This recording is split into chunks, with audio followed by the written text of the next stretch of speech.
I have some people in the audience with me. And listen, you know, not only is it going down, this is going to be really, really real. And we actually going to change the game a little bit today, and talk about the most pressing issue that's all over social media and other news outlets and media outlets. So we want to talk about Ferguson today. We want to talk about Ferguson and what happened in Ferguson. And I just have to, I want to open up the lines because today it's about your voice, because many people don't really get to share their voice. So if you're on online watching on YouTube, or if you just homed in through the phone or the internet, write this number down. We have two lines. I'm gonna give you two numbers. There's two lines because I feel like the phone lines are gonna be rolling today. 614 577 1434 is the first number. The second number is 614 577 1464. Again, the first one is 614 577 1434, and 614 577 1464 is the second number. Now, listen, Martin Luther King said this. He said, injustice anywhere is a threat to justice everywhere. Injustice, I'm hot today. Injustice anywhere is a threat to justice everywhere. And I don't know about you, but yesterday, let me, and you can call in anytime. I want you to holler at me today. And trust me, I don't want to act like I'm the Mr. Know-it-all about this, but I don't know about y'all out there, but I was hurt. I was hurt. And it really affected me.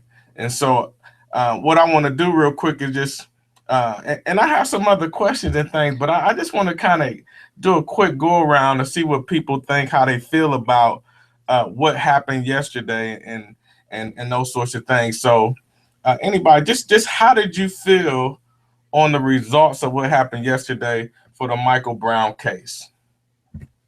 I was upset, because I felt like they, they killed a guy and there was no justice for his life. They gave this man stood over him, shot him in his head and shot him in the back, and then he just got away with it. And I feel like if they let this cop get away with this murder, more cops can do this without any justice. I feel like it was wrong. I feel like they should have made an example of this man and sent him to jail so other cops can stop doing this, because it's happening too many times. I agree. The sad part, well, there's plenty sad pieces to this whole thing, is that they've now set a precedent that not only will he not be charged, but we're not even going to question it. Wow. The whole thing was whether or not to indict him for what had happened, to be able to go in and investigate and look at what went on, and they decided we're not even going to question the fact whether it was a justified or unjustified shooting. Now, a lot of us, we look at the eyewitnesses, we look at the videos, and we look at and hear what everybody has said. Now, I don't think anybody in this room, and most of us listening right now, was there, but it was never a question whether he was unarmed. And it kind of rings. It's kind of like deja vu. You know what I mean? We look at, and I'm not even going to touch on the black and white issue. Let's just touch the fact that this was a person. Go there today. I know, but hey, listen, I love you, but we're going. I know, but let me just set my baseline. That this was an armed person versus an unarmed person, right? And so, the armed person won, and not only won, but took this young man's life. And I would question whether or not he did it because he know he was in the wrong at one point doing this thing and didn't want to didn't want him to talk. I mean, you've taken away the prime perpetrator, if you will, or the main person that could point you out, you know. And so, you know, they're not even saying now. I'm saying if they would have indicted him, at least we could have investigated. And if the investigation came back, okay, it was justified, okay, and let it go. You know, but the fact that, you know what, we ain't even gonna look at it. So here you go. Here's your badge back. Here's your gun back. Get back. Good job. Basically, that's what they said to the man. So that's how you feel. Yeah, you feel like they said good job. Yeah. Why do you feel like that? Because I mean, come on, because like I said, they're not even looking at whether or not we should look at it. They're not even saying, we're not even going to question whether or not it was a justified shooting. They're just saying, you know, we're not going to bring no charges up against him. That's like me going into the store. You know what I'm saying? Hold up, wait a minute. We're going to the phone line. Already? Holla at me. This your boy Mike Dean. Hi, Mike. This is Jennifer. How are you? Good. How you doing? I'm doing good. Come on. What you got for me? I was calling about the Ferguson case. Okay. So, granted, you know that I think before the verdict even was announced publicly, I think everybody had an idea that the officer was going to get off. But I feel that just because the verdict, that doesn't give us a reason to act a fool. Exactly. And acting a fool or acting the way that we're acting, it just gives them the reason to continue to treat us like they treat us as a race. I mean, you know, as a race, we have to come together. We have to learn that, you know, when things happen, not our first instinct is to go and act crazy and continue to give them a reason. You know, sometimes we got to sit back and think logically and say, okay, what is it that I can do to make the situation better? Or what is it that I can do to put my part in it? You know, I don't agree with what the man did. Granted, the young man, he did do his part, but what he did wasn't enough to lose his life. And, I mean, I just think as a race, we're going to have to come together, and not only when it's a black and white crime, but also when it's a black on black, we still got to stand for something, or we'll fall for anything. Exactly. Wow. Okay. So, wow. Thank you, Jennifer. If you got any more questions, anything, or comments, I want you to call back. All right.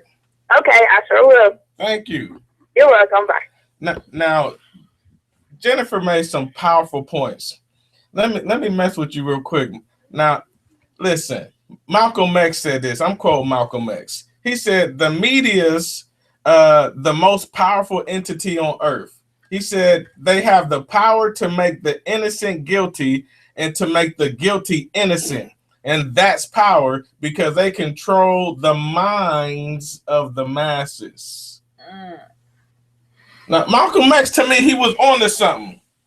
Because to me, he was saying, you know, not only is there an issue, but you have the media that blows, if you will, blows it out of proportion and can frame their own truth. And so, and Jennifer made a point about, okay, trust me, if you're not looking on YouTube right now, I'm African American. I'm black. I'm from the hood. I'm from the streets. I grew up in the projects. Listen, I got a sister-in-law named Pookie, a cousin named Ray Ray, and a cousin named Nene. So don't even get me started. But check this out. You know, not only do I want to hear your thoughts, but I want to mess with you because she's right. Why do we as black people seemingly only come together when tragedy strikes us? Because it seems like she was saying, when another black boy or black girl or whoever, we kill each other all the time, every day, but there is nobody going down a Capitol Hill. There's nobody going in front of the courthouses. There's nobody going to their local politicians and saying, stop this. See, goodness.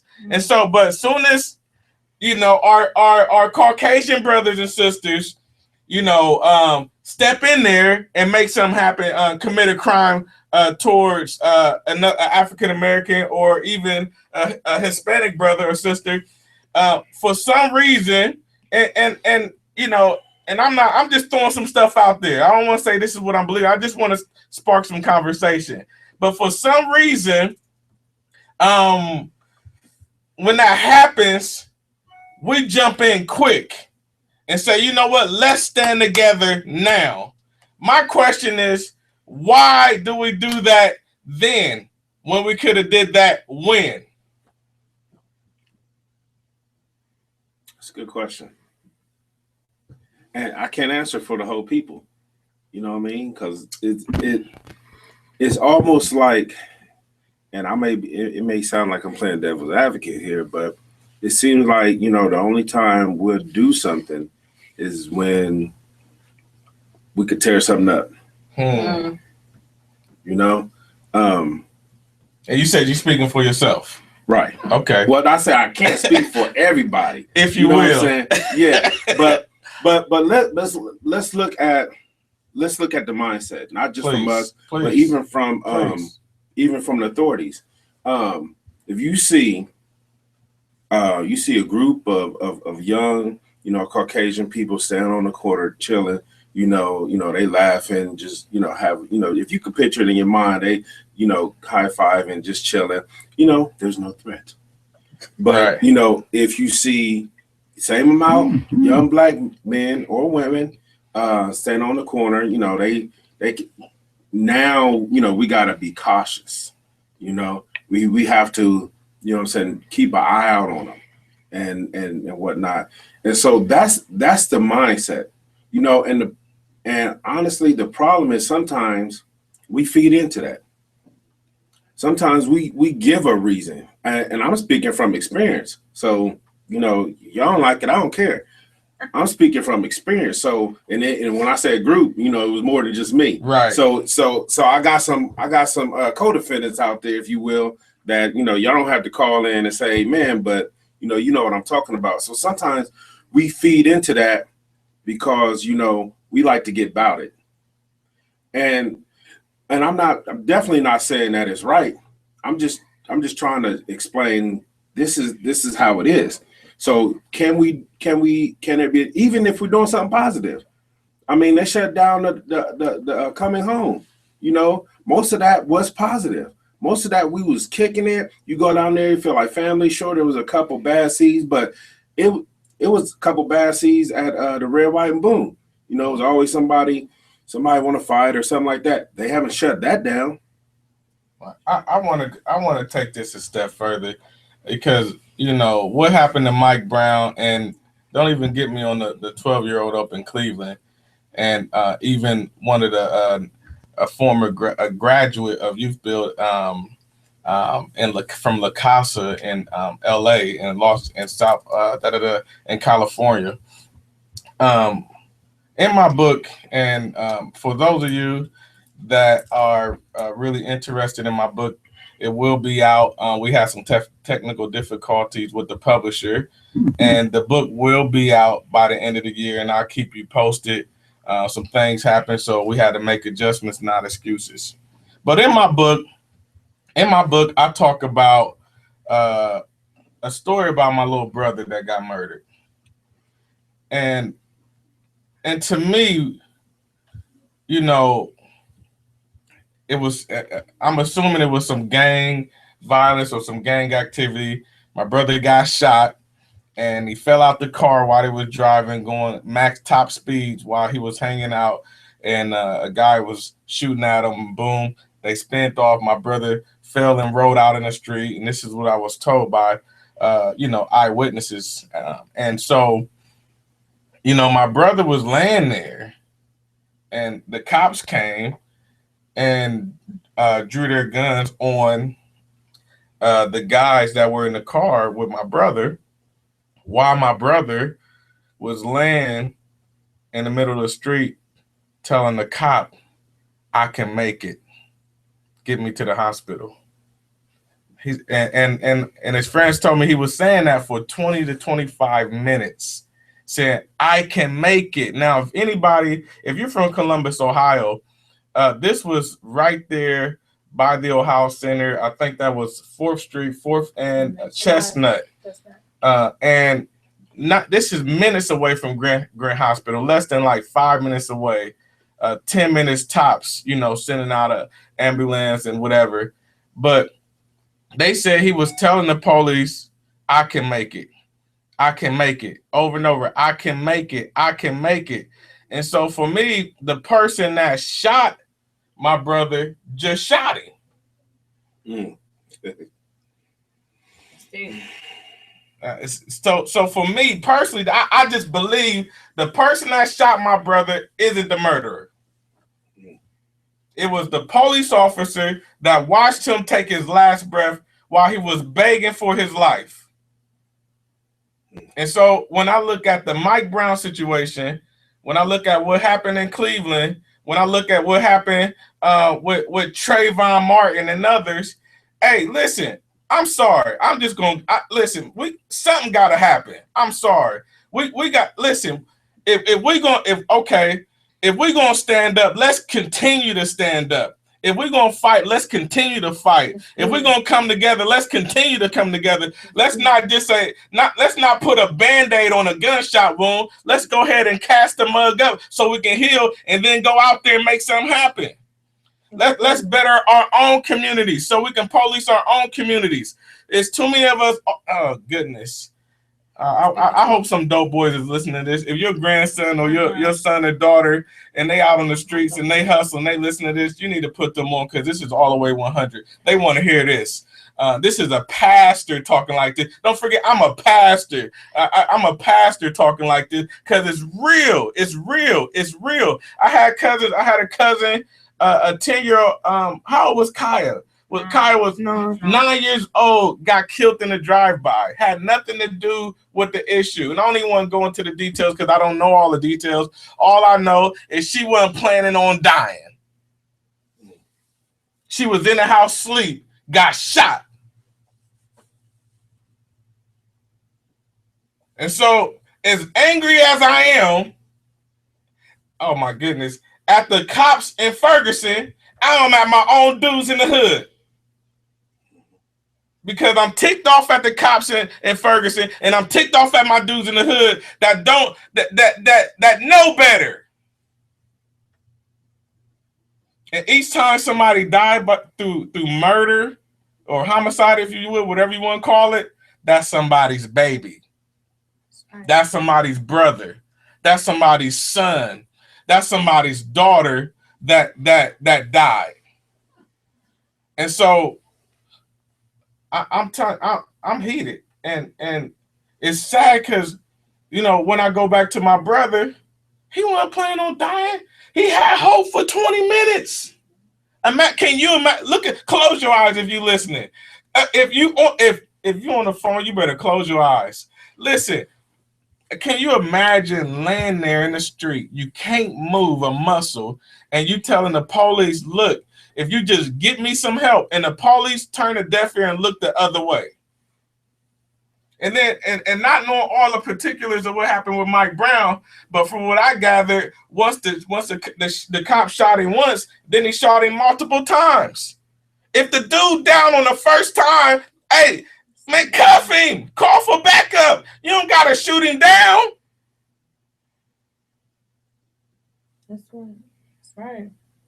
And and we have some good leaders and things, but man, I'm just so tired. It is, man, it just like we just gotta step up. I'm sorry, I don't care who you are, black, white, green, grizzly, gray. Listen, injustice anywhere is injustice everywhere.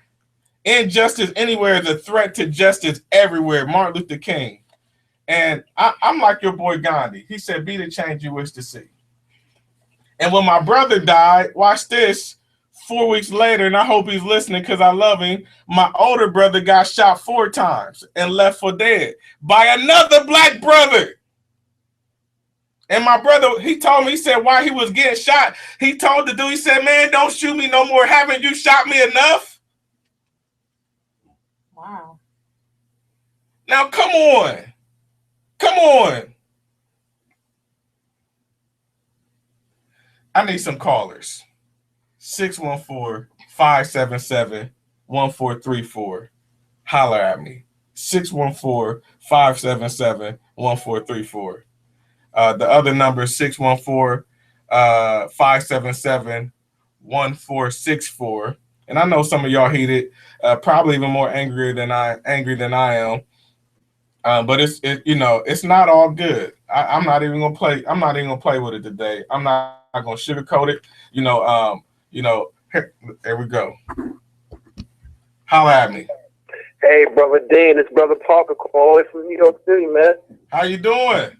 How you doing, brother, man? Just listening to your words, man. And last night I was watching it with my stepdaughter.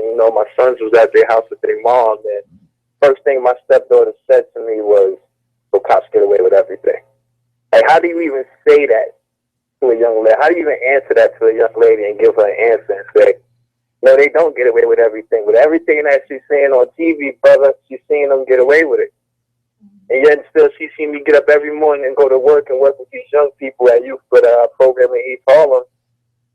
And, today was, I think today was a blow that we all felt today. And I went to work today looking for answers. And I was also looking for help, And my young people today were shell-shocked. They come to us for answers. And, today was probably the first time, brother, that I couldn't even have an answer for them, man. Wow. I couldn't have an answer for them, man. And I don't know. I don't know who to be angry at. I don't know who to be angry at ourselves, be angry at the police, be angry at the media. But one thing I do know, man, is that we got to stop this, man. We got to stop this now. We got to stop this now. And, one thing I want to share with you is that stuck with me yesterday was that, the world stopped yesterday. All the way in New York City, man, they stopped freeways. They stopped the George Washington Bridge. They stopped the Triborough Bridge. And it's crazy because the sad thing is, Mike, man, whether we like to admit it or not, people going to go right back at it today, brother. Wow. Mm-hmm. Peace and love to you, man. Good work, man. And I support you all the way, man. Love you. Love you too, man. Thanks, bro. Know it, man. Wow. That was my boy Mike Parker from East Harlem, from Harlem, New York. And he has some touching words. We're gonna go to a commercial because I just need to soak all this in. We're gonna go to a commercial break. We'll be back in about 90 seconds. Holla at me.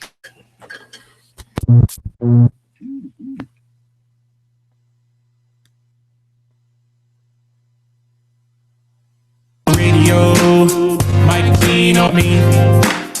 Mike Dean on the radio. Mike Dean on the radio. Holla at me. Holla at me. Mike Dean on the radio. Mike Dean on the radio. Holla at me. Holla at me. Mike Dean on the radio.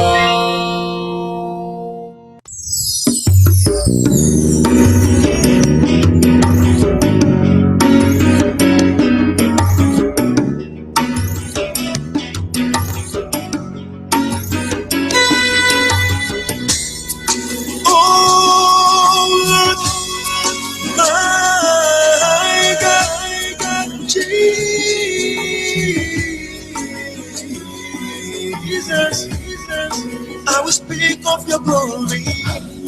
I will show forth your beauty. If I dance, it won't be enough. If I shout, it won't be enough. I will speak of your glory. I will show forth your beauty. If I dance, it won't be enough. If I shout, it will be enough. You are the great and the mighty King. You rule in every nation. So praise the song before. You are worthy to be praised. You are forever made. I worship you today. In you and you the throne. Your name I will restore.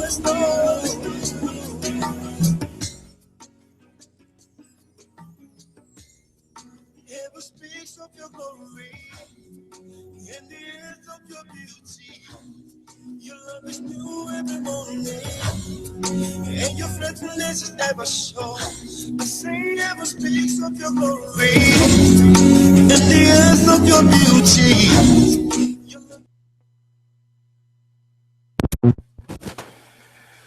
Oh man, I'm back. I am back, and I had to just go on a break real quick and calm my nerves.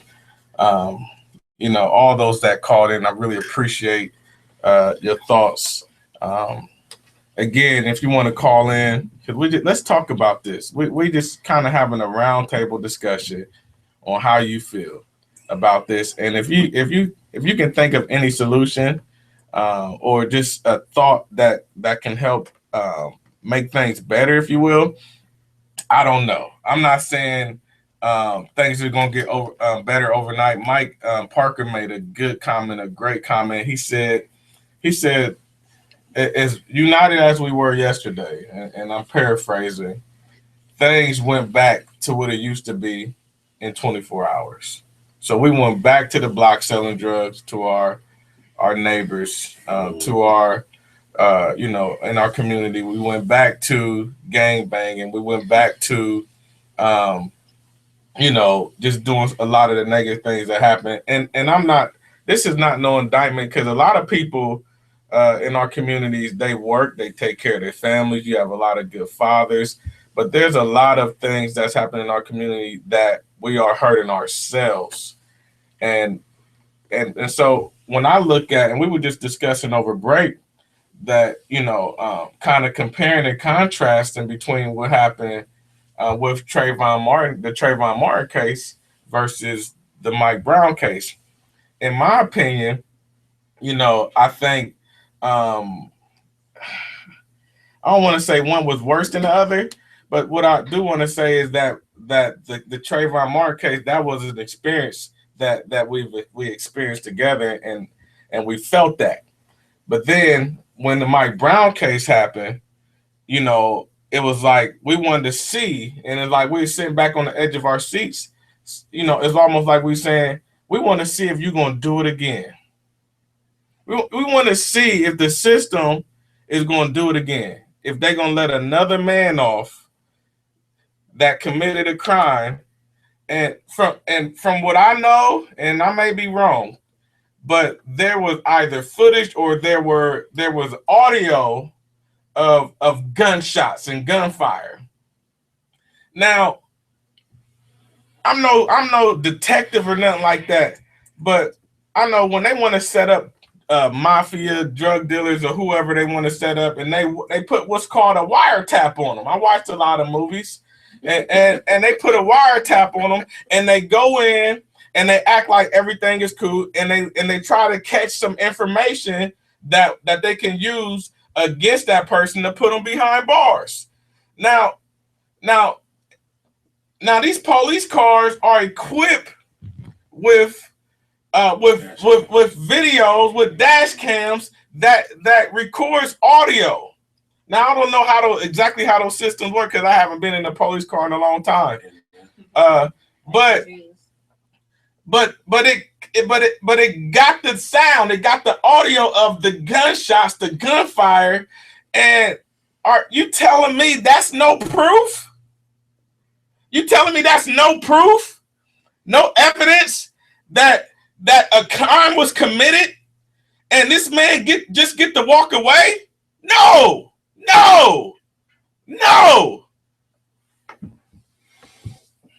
If something don't happen, this is going to keep happening.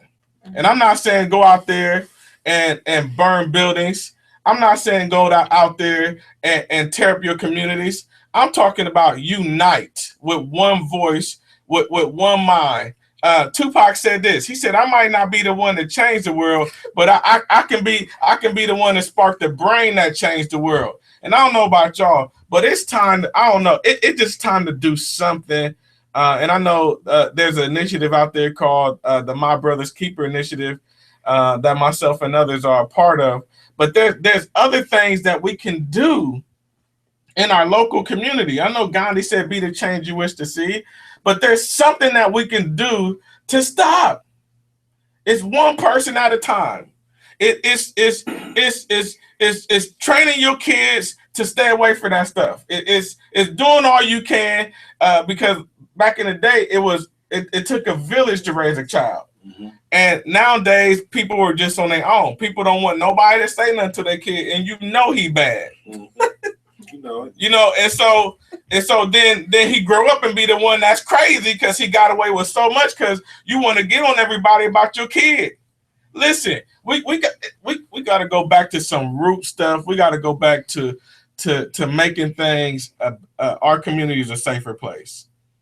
And that being said, that the safer our communities are, the less we need law enforcement. That's right. We can use our tax dollars to pay for something else than paying for law enforcement if our communities were safer. But to me, that's up to us. That's up to every individual that's in these communities that where high crime is targeted or is that it's up to us to make these communities better. And don't even get it twisted. I ain't rich or nothing like that. I live in the hood now. And ain't no shame in my game. We heard gunshots the other day. I ain't heard gunshots in a long time, but I heard about 6-7 gunshots. I'm ducking.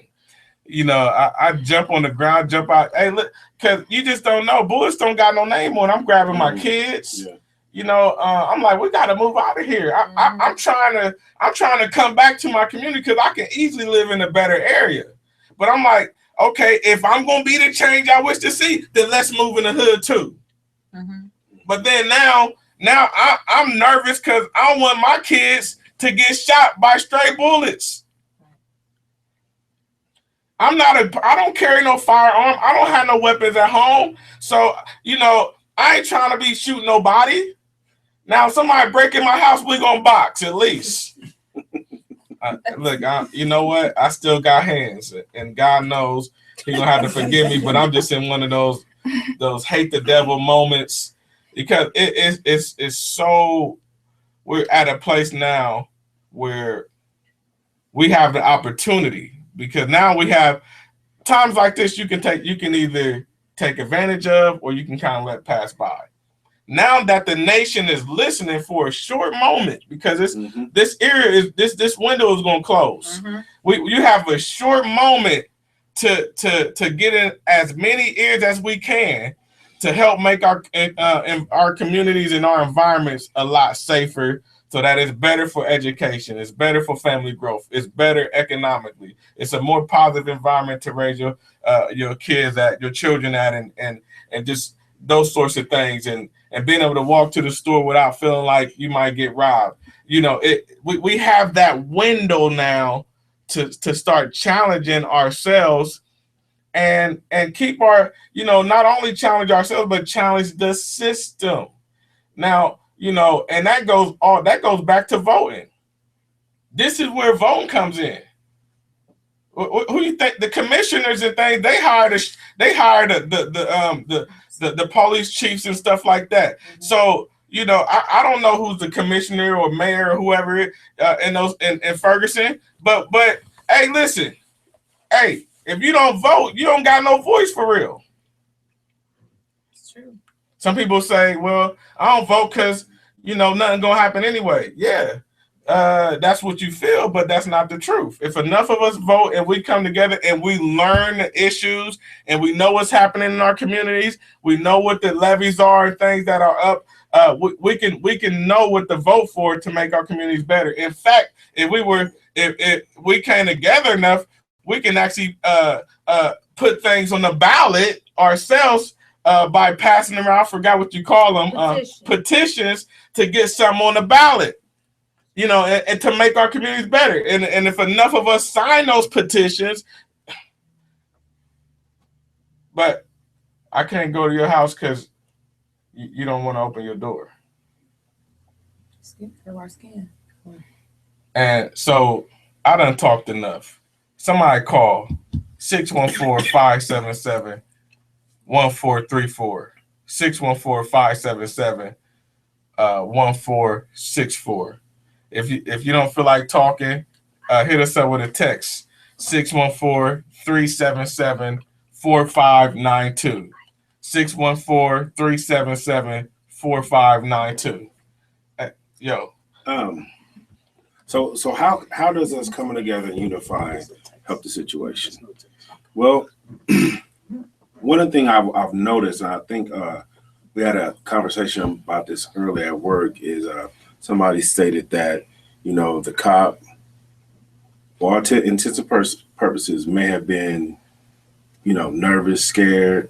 It just got into a rumble with him, didn't know what to expect. So we was looking at the mindset of any officer in that situation and where their mind is at that point, them being frightened, whatever. Well, a lot of that comes from the environment that we're in. The problem with our communities is that we're not together. So it's kind of like, in a sad way, it's kind of like, we're predictable. But if we came together and unified, then it would, and we, like you were saying, stop the drug dealing, stop the fighting, stop the killing, and people getting killed over stupid stuff. Like, it's not even like back when crack really came in, really hit hard. We wasn't killing each other; we was beating each other up. You know what I'm saying? We were fighting, but it went on. You may have got beat up, or you beat somebody up. You saw them the next day. You eyeballed them. You know what I mean? And that was the extent. You know what I mean? But you can't come back from that once you get killed. And that was a lot of times it was over disrespect, or you owe me money, or or what have you. Nowadays, people are getting killed because they bumped into somebody, or they scuffed their shoes, or you just ain't gonna punk me when, dude, real, I didn't even say nothing to you. I just walked by and you felt intimidated and you thought, So when you look at that, we set this environment that, it's always a hostile environment. So, and not really to say, hey, I'm on their side, but you gotta understand, these officers, they're in a hostile environment. We have helped to create a hostile environment. Anytime you go in the hood, people like me, I feel comfortable, in the hood. I can go walk. I keep my eye out, but there's a comfortability. Like you said, I live in the hood, you know what I mean? I'm not gonna, I lock my door everywhere. I go in Albany and lock my door because they still too. But it's the environment, okay, what's about to happen. So if we unify, if we came together, if we change, how we see each other, and then we could change how they see us. You know what I mean? So it'd be a more understanding, like, it may not be shoot first, ask questions later, all the time, because they're trying to protect their lives and questionably the lives of everybody around us. But if you look at, something happened in the hood, an investigation, nobody wants to talk. Nobody's seen what happened, for fear of retaliation, or for fear, what I mean? I don't want them to go to jail, because, all our young black men are going to jail. And, that's true. But at the same time, if we're not going to cooperate, let's demonstrate, but not in a way that we're tearing up everything, but in a way to say, hey, we're peaceful people, and not just doing the action of something going on, but on a regular day. So that example I said earlier, we can switch that, where they don't see a situation, they don't have to get suspicious. They see a group of young black people chilling on the corner. They can just, they ride by, wave, honk, however they do, and not go down the street and just watch. You know what I mean? So I definitely believe that, coming together, unifying is the key. And I don't have an answer on step by step, but I'm down for it.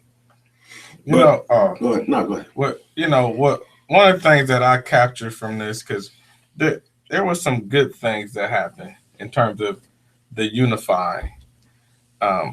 So many people came together for a common cause.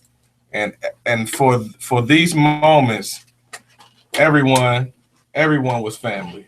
Everyone's family. Like right now, it's just like, you know, it's like I know you all my life. And so, like I was saying earlier, you know, capitalizing on unity, this window of unity to broaden that strength, because where there's unity, there's strength. And you know, when I think about all of these different things that's happening in our society, you know, it's rather unnerving to see that to see all of these certain things happen. Um, and so, you know, it's just it's interesting, and it's just up to us. And you know, again, I'm not a racist person. I have a lot of friends that are Caucasian. Some of my closest friends in the world. You know, some of my greatest mentors. But when something isn't right, and there's a proven track record that that situations like this have happened throughout history, and history seems like it's repeating itself.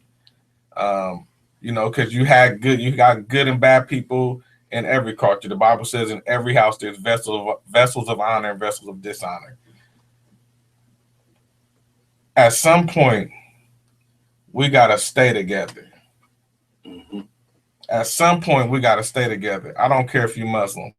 I don't care if you're Christian. I don't care. I don't care who you are. At some point, we gotta stay together. And so, you know, and you know, somebody just texted. They said, "Hello, Pastor Dean. A lot of people are talking about boycotting on Black Friday. Do you feel that would help the situation?" Somebody calling in. Um, 9 Holla at me. 1 7 8 2 8. You know what? Wrong number. I don't think that's going to have a direct effect. It would be sweet. It'd be sweet to see. Why? I mean, because if it worked, think of the power that you could have. I mean, crippling the commercialism of Christmas. Oh my goodness. Holla Me. Oh my goodness. Somebody would do something.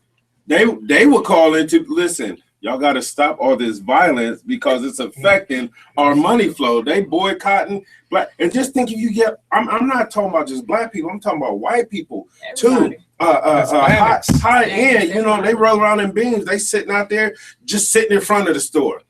The store is just open at 5 o'clock a.m. and ain't nobody coming in. They got deals galore. Right. Man, and they say, why ain't y'all coming in? Because we boycotting because of the injustice that's going on in our nation. Man, that would be sweet. I mean, but we've boycotted before. I mean, look back during the civil rights movement. You know, when they boycotted for the buses, and I think they boycotted for 368 days. Where, you know, I mean, that's a lot of business that company lost. I mean, Yeah. so there was a that was intense, Mm-hmm. and it was intentional, and it was strategic. It wasn't, all right, let's go and, you know, burn up buildings. Let's go do this. Let's go do that. But it's like, let's be intentional. And all I'm saying in a nutshell, I'm not trying to spark no movement of people to burn down buildings or anything like that. Mm-hmm. That's not me. What I am saying, and let me be clear, is, and you can record it, I don't care. Let me be clear on this. It has to stop one way or another. It has to stop. And it has to start with the community that is affected most. And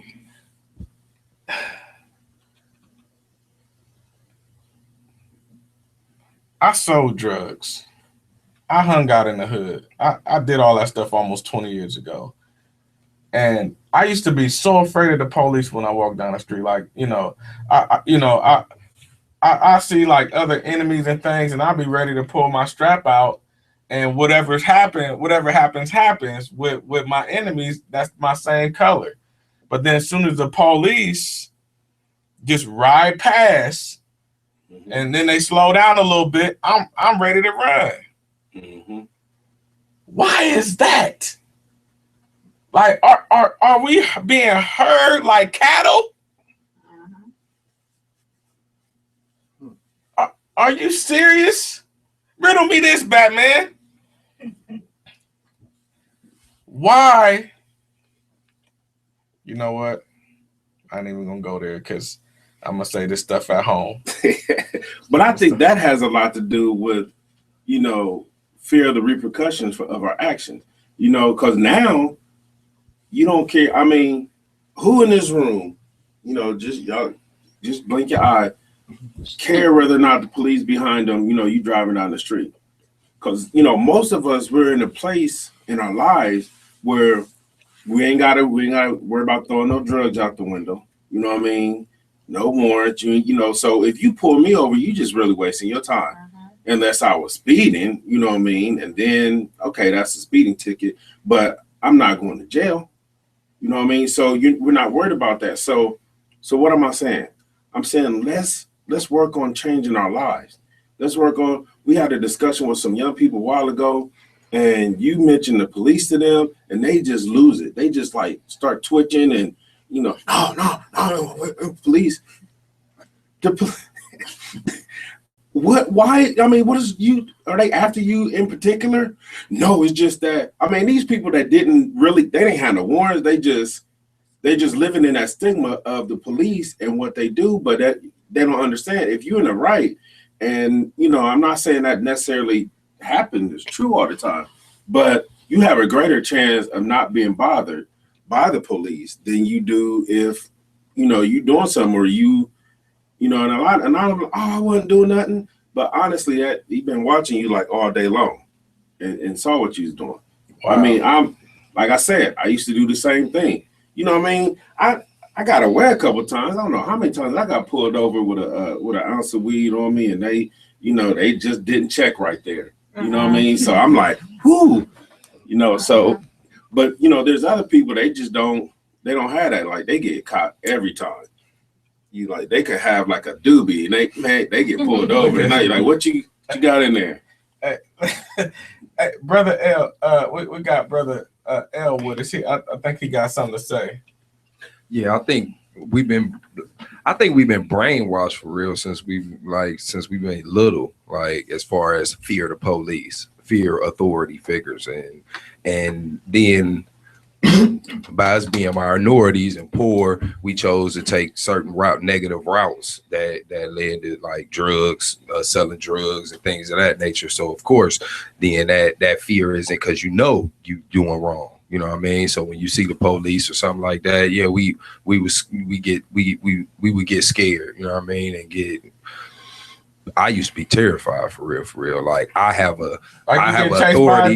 Yeah, for real. Like I got an authority problem. Like I was incarcerated. I've been dealing with institutions and group homes and things of that nature since I was about 12, a little bit younger than that, with group homes and stuff. But that just put a problem. I have a problem with authority figures. You know what I mean? Like it went from I was scared of them to I ain't going back. Like you're not taking me back. I will never go back. You know what I mean? And that by any means necessary. Excuse me. Still like that now? No, I don't feel like, because like Pastor said, like I'm not riding around with drugs and guns no more. I'm a changed man. Exactly. So let me say this. Miles Monroe said, the only thing in life that is permanent is change. Let me hit you. Somebody text in.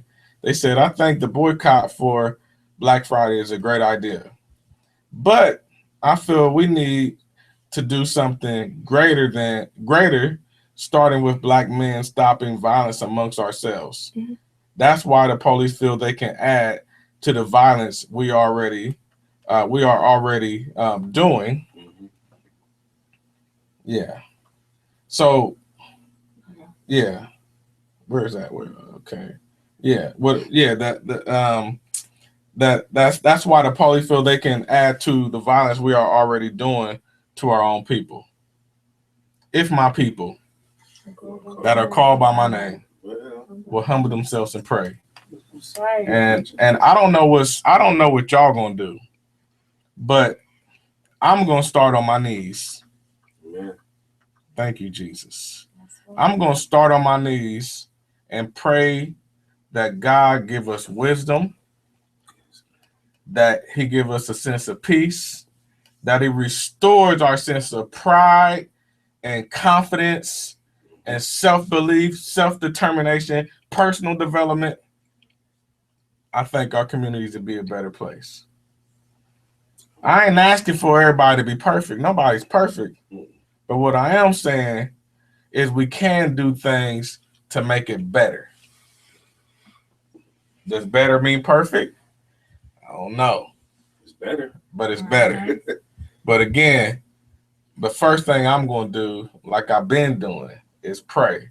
And brothers like Monte Lige, brothers like John Dawson and Greg Jefferson, brothers like Antonio Ramirez, brothers like Mike Parker and Ellie Flores, and and Frank Alvarez. You got brothers like James Mackey and Justin Roebuck that are fighting for a good cause. And so you only can do so much, but do the best you can with what you're doing. Because Pastor Caldwell, the late Pastor Caldwell, says, it don't do no good to know if you don't do no good with what you know. Yes. It doesn't do no good to know if you don't do no good with what you know. So do good. Mm-hmm. Go. If you're in high school and college, whatever, go to school. If you don't have your GED or diploma, go back. Do something productive, because an idle mind is a devil's workshop. And to me, what happens, and I wrote this in my book, I feel like when crack hit, the vision, the dreams of the people were stripped. So one of the reasons, to me, why our community is the way it is, one of the reasons is that it's a dreamless community. We got to get our dreams back. We got to get our dreams back. Somebody shout dream. Dreams. Get your dream back. We have a few more minutes. I want to take a few more calls. 614-577-1434. 614-577-1434. You can text at 614-377-4592. 614-377-4592. You was talking about change, and I'm gonna tell the people out there something that is gonna sound crazy, especially the young people, but you can testify to this. Nowadays, we were talking about police, they ready to shoot first and ask questions later, and there's just no grace period. But back in the arms, I ain't gonna say his name, there was this dude who used to fight the police on a regular. I mean, and when I say fight the police, I'm talking about 3 or 4 police at the same time. Policemen, police women, he flipping over police cars. I remember, it was better than watching a movie, them chasing him around the hood before we got the black bars and after. They would just bunny hop him. They was 8 feet tall. And he would fight them, and it was reverse.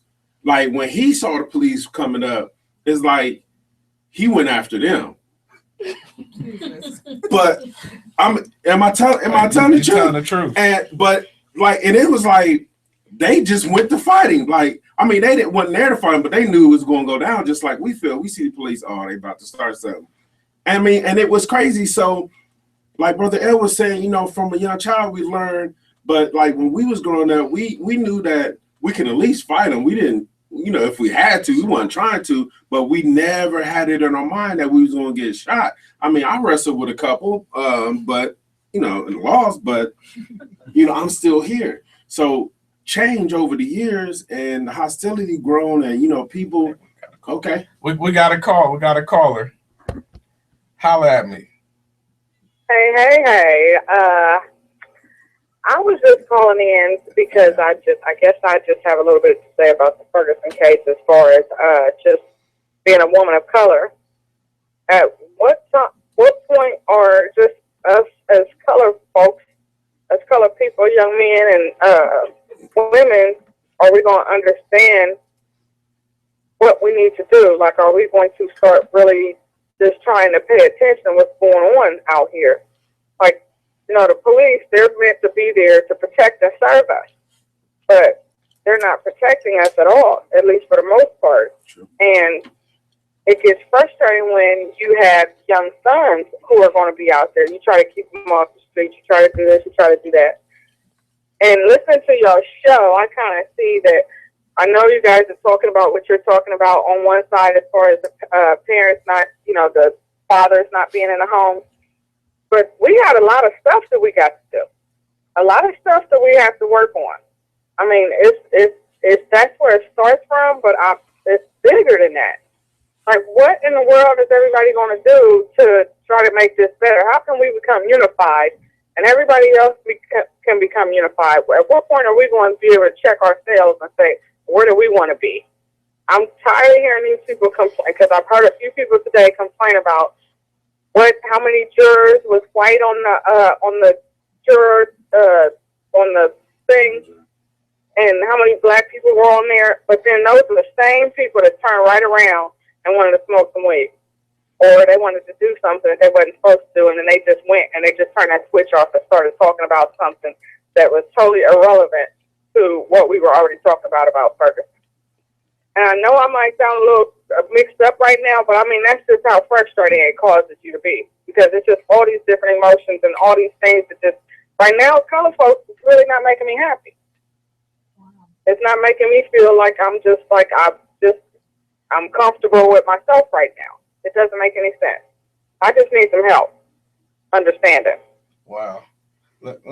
Thank you, caller. Let me expound on this a little bit.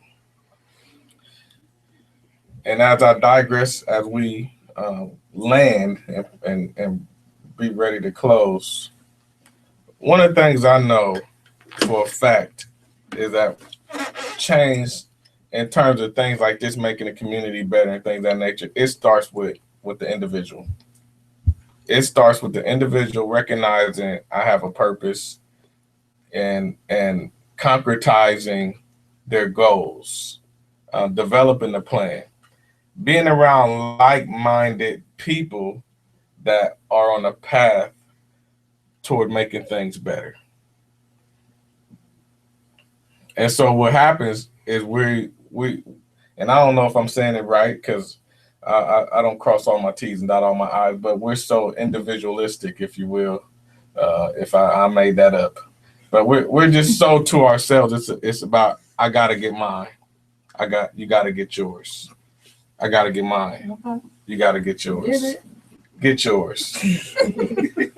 and it's like I gotta get mine. And instead of looking at the big picture, you know, it's change starts from within, and then once you get strong, you go strengthen your brother. There's a scripture in the Bible when Jesus says, Simon, Simon, Simon, Satan desired to have you and to sift you as wheat.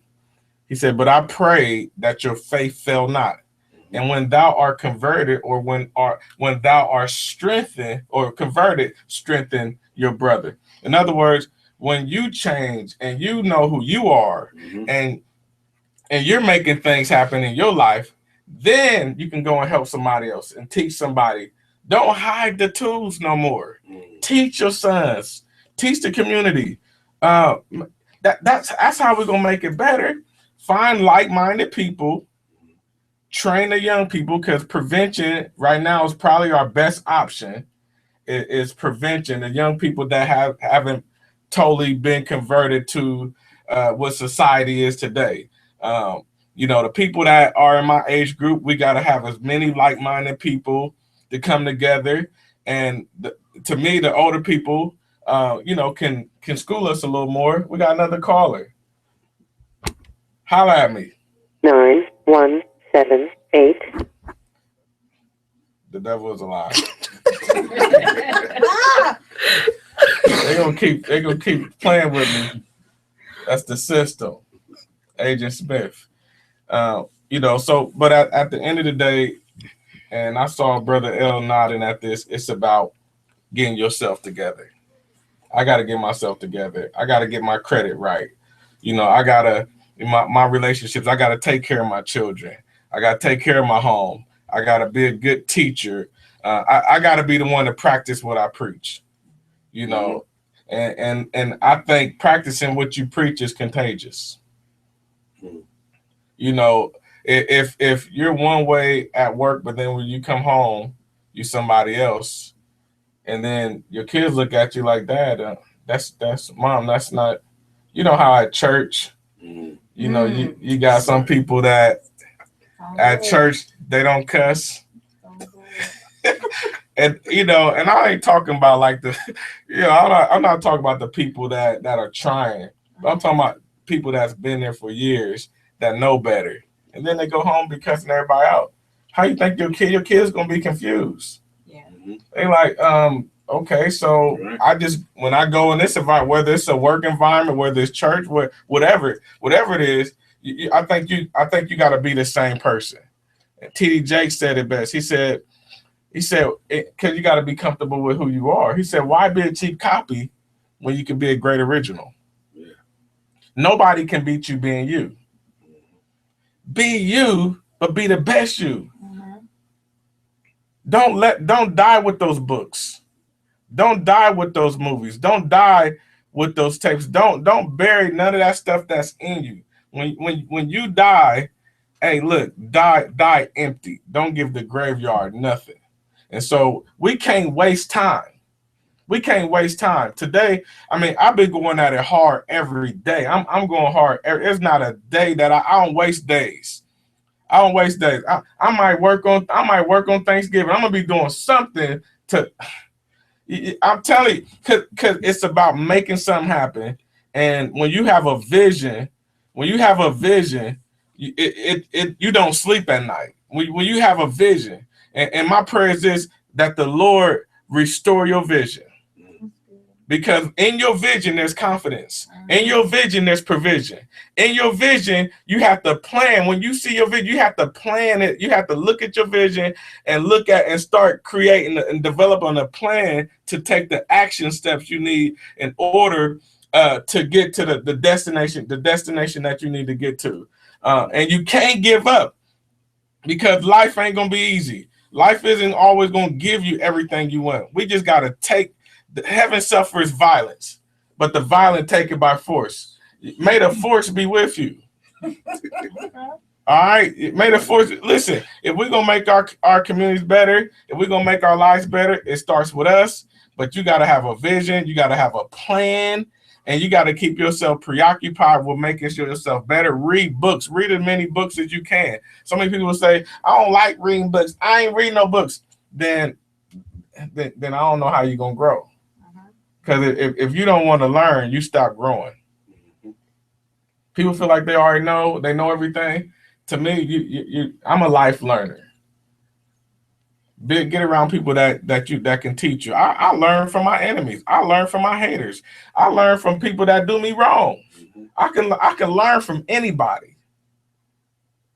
Teach somebody else. Show somebody else the way as you grow and develop.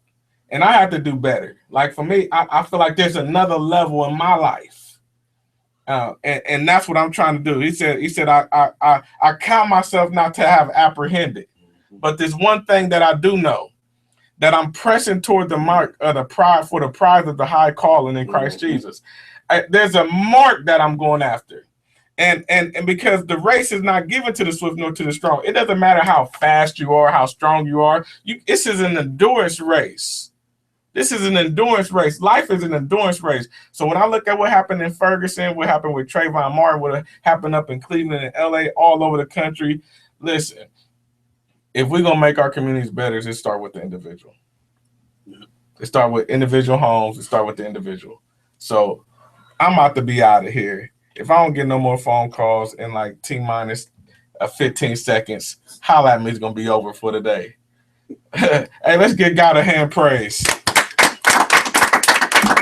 So I'm gonna just say a quick prayer. I'm gonna say a prayer. I just want to pray.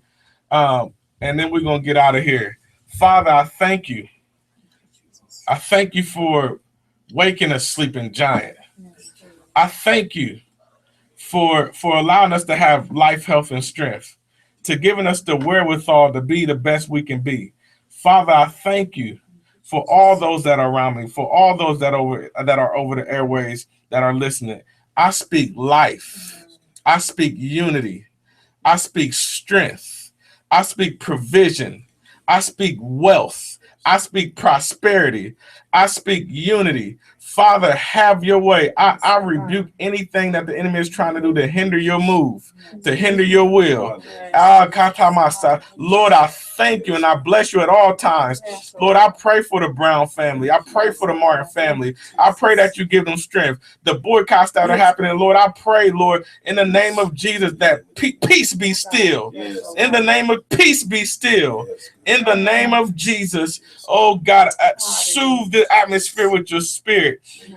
Shalom to our souls, God. Have your way in our minds. Oh God, heal our minds, God.